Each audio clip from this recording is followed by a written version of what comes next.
خوش آمدید۔ آج ہم ایک بہت ہی دلچسپ موضوع پر بات کرنے والے ہیں کہ ہمارا جسم آخر بنتا کیسے ہے۔ کبھی سوچا ہے کہ ہمارا جسم ایک عمارت کی طرح ہے اور جو کچھ ہم کھاتے ہیں وہ دراصل اس عمارت کو بنانے والا سامان ہے۔ تو آئیے انہی ضروری غذائی اجزاء کو سمجھتے ہیں جو اس تعمیر کے لیے بنیاد ہیں۔ تو دیکھتے ہیں کہ آج ہم کیا کیا جانیں گے۔ سب سے پہلے ہم دیکھیں گے کہ ہماری خوراک میں اصل میں ہوتا کیا ہے، پھر ہم جسم کے جو مین بلڈنگ بلاکس ہیں ان پر بات کریں گے، اس کے بعد ہم ان چھوٹے مگر بہت طاقتور مددگاروں کو جانیں گے، پھر ہم ان سپورٹ سسٹمز کا ذکر کریں گے جنہیں اکثر بھلا دیا جاتا ہے، اور آخر میں ان سب کو ملا کر جسم کا پورا بلو پرنٹ سمجھیں گے۔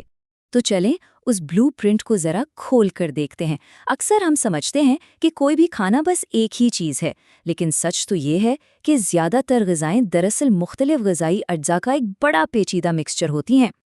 اچھا، کبھی یہ سوچا ہے کہ روٹی کے ایک عام سے سلائس میں اصل میں کیا کچھ ہوتا ہے؟ یہ جو بظاہر ایک سادہ سی چیز لگتی ہے نا، یہ غذائیت کا ایک چھوٹا سا خزانہ ہے جو ہمارے جسم کی تعمیر میں بہت سے اہم کام کرتا ہے۔ ذرا یہاں دیکھیں، 100 گرام ہول میل بریڈ کوئی معمولی چیز نہیں ہے۔ اس میں آپ کو ملیں گے تقریباً 41 گرام کاربوہائیڈریٹس، 13 گرام پروٹین اور 3 گرام فیٹ۔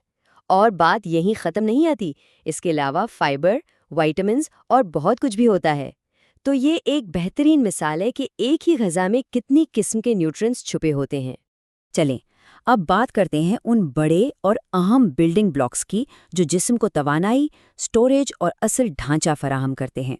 انہیں میکرو نیوٹرینٹس بھی کہتے ہیں، اور یہ ہیں کاربوہائیڈریٹس، لپڈز اور پروٹینز۔ سب سے پہلے آتے ہیں کاربوہائیڈریٹس۔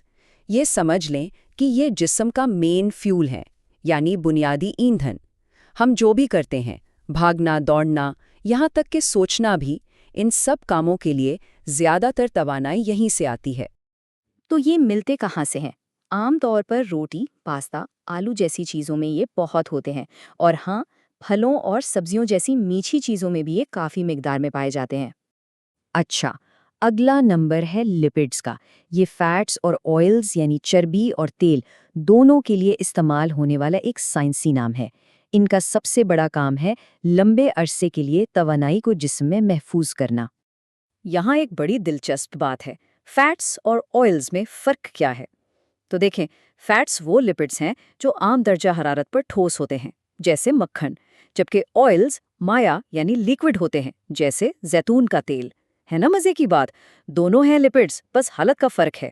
توانائی کو سٹور کرنے کے علاوہ بھی لپڈز کے بہت اہم کام ہیں۔ یہ جسم کو گرم رکھنے میں مدد کرتے ہیں اور ہمارے اندرونی اعضاء کو ایک کشن کی طرح محفوظ رکھتے ہیں۔ یہ ہمیں ملتے ہیں آئلی فش سے، نٹس سے اور ایووکاڈو جیسی چیزوں سے۔ اور اب آتے ہیں پروٹینز پر۔ پروٹینز کو آپ جسم کا اصل تعمیراتی سامان سمجھ سکتے ہیں۔ جسم کو بڑھنے کے لیے اور کہیں بھی ٹوٹ پھوٹ یا چوٹ لگنے پر ٹیشوز کی مرمت کے لیے انہی کی ضرورت پڑتی ہے۔ پروٹین کے سب سے اچھے ذرائع میں گوشت، مچھلی، نٹس اور بیج شامل ہیں، اور جو لوگ گوشت نہیں کھاتے ان کے لیے دالیں اور پھلیاں پروٹین حاصل کرنے کا ایک بہترین ذریعہ ہیں۔ تو بڑے بلڈنگ بلاکس کی بات تو ہو گئی، اب ہم ان چھوٹے مگر بہت ہی طاقتور مددگاروں کی طرف آتے ہیں۔ یہ ہے جسم کے اسپیشلسٹ ٹیکنیشینز، یعنی وٹامنز اور منرلز۔ ان کی ضرورت ہوتی تو بہت کم مقدار میں ہے، لیکن ان کے کام بہت خاص اور انتہائی اہم ہوتے ہیں۔ اچھا، ان دونوں میں ایک بنیادی فرق ہے۔ وائٹامنز آرگینک یعنی نامیاتی مالیکیولز ہیں جو جانداروں سے بنتے ہیں، جبکہ منرلز ان آرگینک یعنی غیر نامیاتی ہوتے ہیں اور کیمیائی طور پر زیادہ سادہ ہوتے ہیں۔ چلے کچھ مثالیں دیکھتے ہیں، جیسے وائٹامن اے ہماری نظر اور جلد کے لیے بہت ضروری ہے، پھر وائٹامن سی ہے جو سکروی جیسے بیماری سے بچاتا ہے اور یہ کھٹے پھلوں میں خوب ہوتا ہے۔ وائٹامن ڈی کا کام کیلشیم کو جذب کرنے میں مدد دینا ہے، اور اگر منرلز کی بات کریں تو کیلشیم ہماری ہڈیوں کے لیے اور آئرن خون میں آکسیجن پہنچانے کے لیے لازمی ہے۔ وائٹامن ڈی اور کیلشیم کا جو تعلق ہے نا، وہ بہت ہی زبردست ہے۔ یہ دونوں ایک ٹیم کی طرح کام کرتے ہیں۔ اگر جسم میں وائٹامن ڈی نہ ہو تو وہ کیلشیم کو ٹھیک سے جذب ہی نہیں کر پاتا، اور کیلشیم کے بغیر ہڈیاں کیسے مضبوط ہوں گی؟ تو دونوں کا ساتھ ہونا بہت ضروری ہے۔ اب ہم ان سپورٹ سسٹمز کی بات کریں گے جو جسم کے نظام کو چلاتے تو ہیں، لیکن جن کا ذکر بہت کم ہوتا ہے۔ یہ ہیں ہمارے ان سنگ ہیروز،